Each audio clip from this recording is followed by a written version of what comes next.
Fernando Vargas était assis seul dans le jardin de son immense propriété aux abords de Madrid. Autour de lui, les roses parfaitement taillées parfumaient l'air et une fontaine murmurait doucement sous la lumière dorée de l'après-midi. Tout ressemblait à une scène parfaite tirée d'un magazine de luxe, sauf lui. À 32 ans, le milliardaire qui possédait des entreprises de Barcelone jusqu'à Valence était immobile dans un fauteuil roulant et pleurait comme quelqu'un qui vient de perdre toute raison d'espérer. 2 ans plus tôt, un accident de voiture avait brisé sa colonne vertébrale. Les meilleurs médecins du monde lui avaient répété la même chose. Les dommages étaient irréversibles. Fernando pouvait acheter des hôpitaux entiers, mais il ne pouvait pas acheter un seul pas. Ce jour-là, il était rentré plus tôt que d'habitude et s'était réfugié dans le jardin pour éviter les employés, la sécurité et même sa propre femme. Pendant quelques minutes, il avait essayé de rester digne, mais soudain, tout s'était effondré. Les larmes sont venues sans qu'il puisse les retenir. C'était le cri silencieux d'un homme qui pensait que sa vie était déjà terminée. C'est alors qu'une petite voix derrière lui brisa le silence. « Monsieur, pourquoi vous pleurez ?» Fernando se retourna surpris. Un petit garçon aux yeux sombres se tenait là. C'était Sergio, le fils de 6 ans de Rosa, la femme de ménage qui travaillait dans la maison. Le garçon jouait souvent dans le jardin pendant que sa mère terminait son travail. Fernando essuya ses larmes, honteux d'être vu dans cet état. Mais le regard de Sergio n'avait rien de moqueur. Il était simplement rempli d'une curiosité douce et sincère. Fernando soupira profondément. « Parce que je ne marcherai plus jamais. Petit, tu comprends ?» Sergio resta silencieux quelques secondes, puis s'approcha doucement et posa sa petite main sur la jambe immobile de Fernando.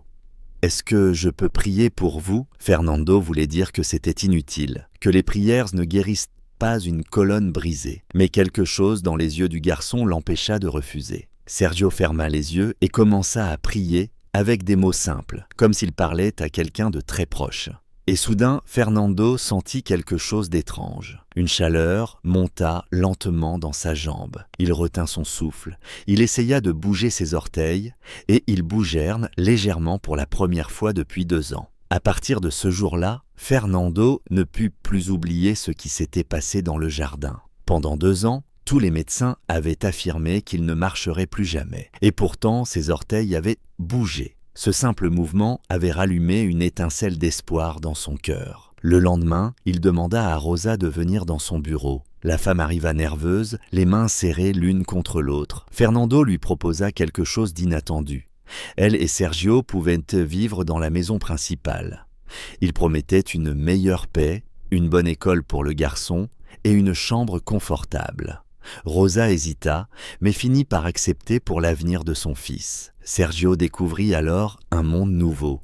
Une grande chambre, des livres, des jouets, un vrai lit. Mais Fernando avait un désir silencieux. Chaque jour, il demandait à Sergio de venir prier avec lui, comme dans le jardin. Au début, le garçon le faisait simplement, avec douceur. Mais peu à peu, Fernando devint obsédé par l'idée de guérison. Il demandait des prières plusieurs fois par jour. Sergio essayait d'expliquer qu'il n'avait aucun pouvoir, qu'il faisait seulement confiance à Dieu. Mais Fernando, désespéré, ne voulait entendre qu'une chose, qu'il y avait encore de l'espoir. Et dans la maison, quelqu'un commença à observer tout cela avec inquiétude. Adriana, la femme de Fernando, remarqua que son mari recommençait à sourire, à croire en quelque chose qu'elle ne contrôlait pas. À ses côtés, Juan, le frère cadet de Fernando et associé dans l'entreprise, partageait la même inquiétude. Et si Fernando guérissait vraiment ?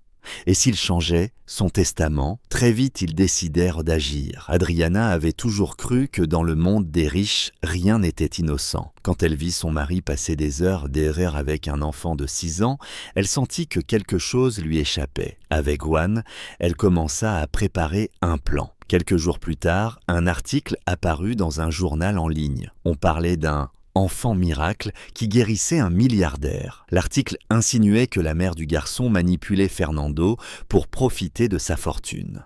En quelques heures, l'histoire se répandit dans les médias. Des journalistes envahirent la rue devant la propriété. Caméras, micros, cris.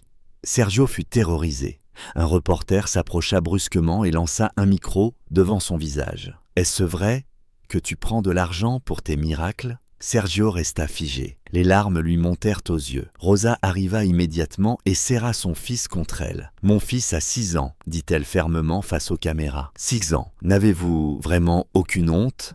Ce soir-là, Sergio pleura dans les bras de sa mère. « Maman, je voulais seulement aider cet homme. » Pourquoi disent-ils ces choses? Rosa caressa doucement ses cheveux et répondit que parfois le monde ne comprend pas la bonté. Mais quelques semaines plus tard, le vrai drame arriva. Alors qu'elle travaillait dans la maison, Rosa s'effondra soudain sur le sol. L'ambulance arriva rapidement et emmena Rosa à l'hôpital. Sergio tremblait de peur. Les médecins parlèrent avec Fernando d'une maladie grave et presque incurable. Lorsque Sergio entra enfin dans la chambre, il vit sa mère entourée de machines. Son visage était pâle. Le garçon prit sa main et murmura « Maman, ne me laisse pas ». Puis il ferma les yeux et pria, pas pour un miracle spectaculaire, juste pour ne pas perdre sa mère. Dans le couloir, Fernando observait la scène, comprenant qu'il ne pouvait rien contrôler. Soudain, les moniteurs changèrent. Les signes vitaux devinrent stables. Rosa bougea légèrement la main puis ouvrit les yeux. Les médecins restèrent stupéfaits. Les examens suivants confirmèrent l'inexplicable.